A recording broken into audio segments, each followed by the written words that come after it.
I'm working on it. Yeah, we're gonna get y'all out of there, have y'all a safe space.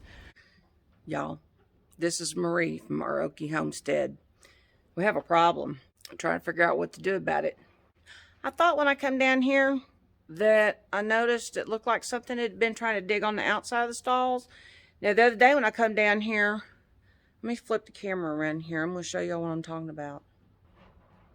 This stall, we had been leaving it open, and then we had put up there's a gate, but it kind of sits back, and so we just stuck a pallet in there. Because since they've escaped, I've been trying to get an area set up that's safe for them.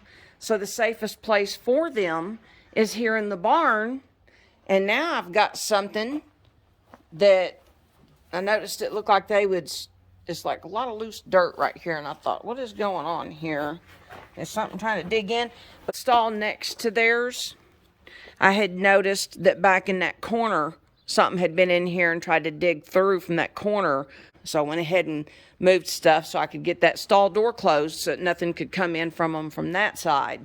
Whatever's doing it is trying to dig its way in. So, I'm going to show y'all. We're going over here to the back side of the barn.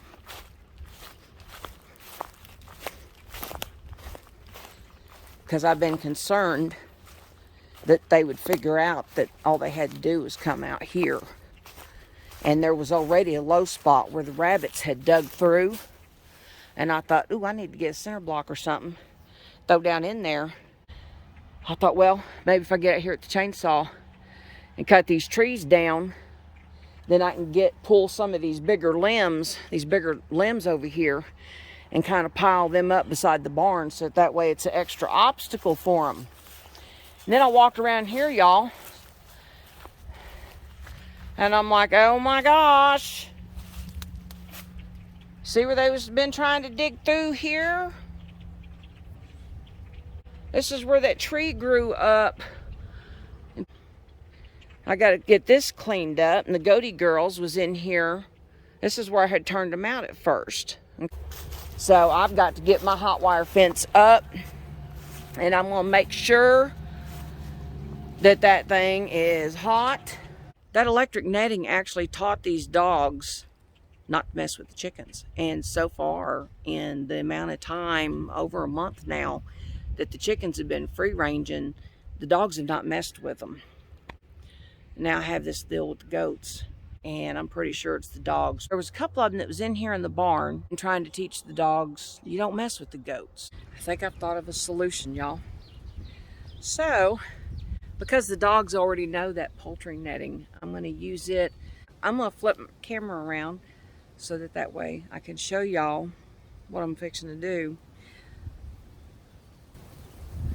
This area right here is clear enough. I just need to get in there right in that corner. Or I may just hook it to that post there. I've got to hook it in a way so it doesn't short it out. But I'm going to run it right through here, through this spot, and go ahead and just bring it out as far as I can, back around the tree or whatever. But I'm going to make sure, I don't think I can go all the way around the tree and still make it all the way around the outside edge of the barn. I get that netting set up. Let's see, our barn is 54 by 60. I think 60 is this way. So that's 60 feet there. And this is 16 or 20 feet there. So yeah, I've got enough of this netting. I'm going to start it here, and I'm going to come out so far and then go that way, and then be able to hook back in right over there where that panel meets the barn. Keep the dogs or whatever away from the outside here so they'll quit trying to dig in. They see this netting, they'll know they ain't supposed to be there, so they should leave it alone. But it's going to be electrified, so if they do decide that they're going to attempt it, or if it's not the dogs, if it's something else, you know, coming in and doing this, then it's going to find out pretty quick you don't come through that electric net. So that'll take care of that outside problem. And we'll walk y'all around here. The panels are 16 foot, and this opening is 20. And then I've got this other 4-foot piece, a 2x4 wire. I can use it with my my spiral piece from Premier One, the gate hinge is what it's going to be. I went ahead and pulled the panels here. I had 2 of them down by the garden. I went ahead and got out and brought it down here. I'm going to use one of those to put up here. Is to get this, I'm going to have it to where we can have a walk-through to get in here to feed. But bad thing is right here where our feed is not the best choice for my little gate opening. I'm gonna have to put it over here, just because the way we got the hay in here and we got this other stuff that's in here in the way. The big fan and a couple pieces of scrap metal needs to be hauled off, and I need to go sort through my wood scraps and order a chain from the manure spreader and that stuff. But anyway, it's in the way, so our best opening for the gate's going to be on this side, and then that way I'm going to make it to where it's just going to be a T-post holding where the gate connection is, and then it's just going to be connected where it's just a matter of like undo a bungee strap or something to be able to open up the big part. So a T-post, I may put 2 T-posts side by side, since it would be kind of acting as a hinge for a small gate or for the 16-foot piece. So that way, if we just need to walk through to get in to feed, we got the small opening. When we need to grab the hay to put out, then we can just open up the big piece. And the good thing is that cattle panel being a heavier gauge metal, it'll stand upright pretty good like that. So it should work out. I'll get some video of it once I get it set up, and then that way y'all can see what I did here and then what I did out there. I knew that, the goats are known as being escape artists, and I figured, well, that Premier One netting would be like the ideal situation. And I sat and watched them for a couple hours, and they never even tested it or anything. And so I thought I had it made, Not true. So, it's another one of them situations where sometimes what you plan to do turns out not to be what ends up being done. And I'm going to get back to work. Whew. You wouldn't think 70-something degrees would be so hot. But I guess after days of it being in the 50s, you're out here doing stuff when it's like 71, 72. The humidity is kind of up, but anyway, I want to show y'all my answer for now, where the dogs are trying to dig under to get to the goats or whatever is trying to dig under. My dogs are sure acting guilty, y'all. But for now, in order to keep whatever is trying to dig under the barn to get to the goats, I went ahead, because if it is my dogs, they know this poultry netting is going to shock them, so they won't even try it. I've got it coming all the way around, because see, the goatie girl's stall would be right here, because they're 12-foot stalls. So from 12 foot from that corner over is one stall, and then the next stall's where they are. And there's kind of a hole already there where the rabbits had been digging in. Since we weren't really using those stalls, the rabbits kind of took it over there for a couple of years. They was made them a home where they could come out, and then they was like go back in the barn. Now that I'm back down here at the big barn trying to get some stuff done, and of course with the goats being moved in, the rabbits have moved out. I've got this netting run as best I can right there and over to the gate where the door is that comes out of the barn.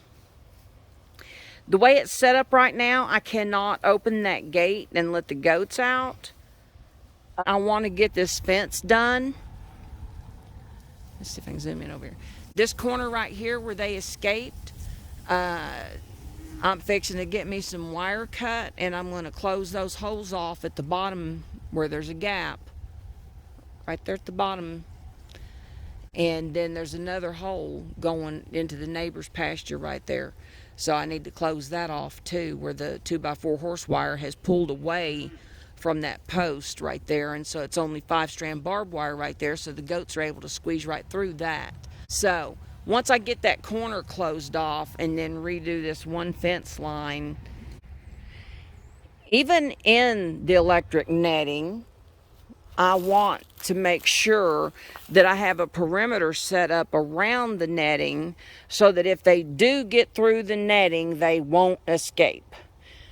But like I said, I'm going to start with them being on the lead ropes first, and I'm going to work with them on tying out, and that way they'll know that too over time. But because it's a rush to be able to, get them out of the barn, but yet keep them protected, keep them contained, I'm doing everything I can in order to do that. I thought I had everything set up for these girls where I was going to be able to just use this netting and be able to contain them and move them from area to area until I got them used to just the couple strands of hot wire, in order to be able to start running off into the woods with them. And that may be something that their little female babies are going to have to learn after they're born and get bigger and stuff, because I'll be wanting to shepherd them around and take them to different areas to let them eat in order to hopefully keep this kind of stuff from happening. So in order to do that, I've got to get them trained, but I have to do it as safe as possible. And just counting on this netting by itself just did not work out for me.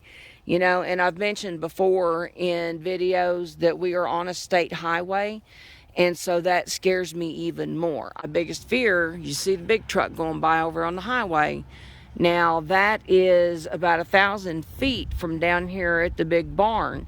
But even still, over time, I'm going to clear these fence lines where I can get hot wire up and be able to let them in to eat other areas too. Like I said, be able to move them through area to area. But I have to be able to keep them contained. When you have livestock, that's something that you have to really take into consideration and really keep up your fences. And so that's one reason why I've been out here really working on some fence lines, and maybe at some point in the future to kind of get somebody in to help clear some of that over there too. Around the fence line, I want the perimeter of the woods on the south side is messed up, and the woods is so thick back there. And so I want it cleaned out so that the fence can be put back up so I can run hot wire, and then I can run goats over in the woods too. So this should do the trick. I'm going to make sure that my hot wire is working. That's where we're at on that job. And I think I got to take a break for a while and get me something to drink. And it's getting about time for my husband to be calling and coming in here pretty soon. And hopefully it'll cool off again, because I wanted to get in here with the tractor and get some of this mess out of here. Now I do have that netting set up back there, because the way it's set up, I can actually still get the tractor in there to move some of that mess out of there too, those bigger pieces, hopefully. So I may work on that too next few colder days that come up, in order to kind of open it up more, so that way that electric netting could be in there and it still would be easy to open and close that gate right there. That would be even more convenient, because then I could go ahead and just let the goats come through and go out that gate and be in this net area once I get the perimeter fence more secure. I hope everybody's having a good one out there. And I'll update y'all more later as it goes along, okay? Drama. I hate drama. I don't want drama. I really don't. Sometimes when you think that you have things set and that everything will work out, everything will be fine, something throws a monkey wrench in it, and you got to kind of start over. So it's almost like anytime you plan anything, you have to have like plan A, plan B, plan C. And I had a plan A, kind of had a plan B, thought plan A was going to work, so I was only kind of halfway thinking, clear fence line, throw panels or wire up. So I kind of knew I would have to do this. I had hoped that the netting by itself would work and I wouldn't have to worry about it, because the whole goal is to be able to have them trained to the hot wire and be able to move them around area to area with just hot wire. So anyway, I'm going to get off of here and take a break and then get back to it here after a while. Y'all have a good one.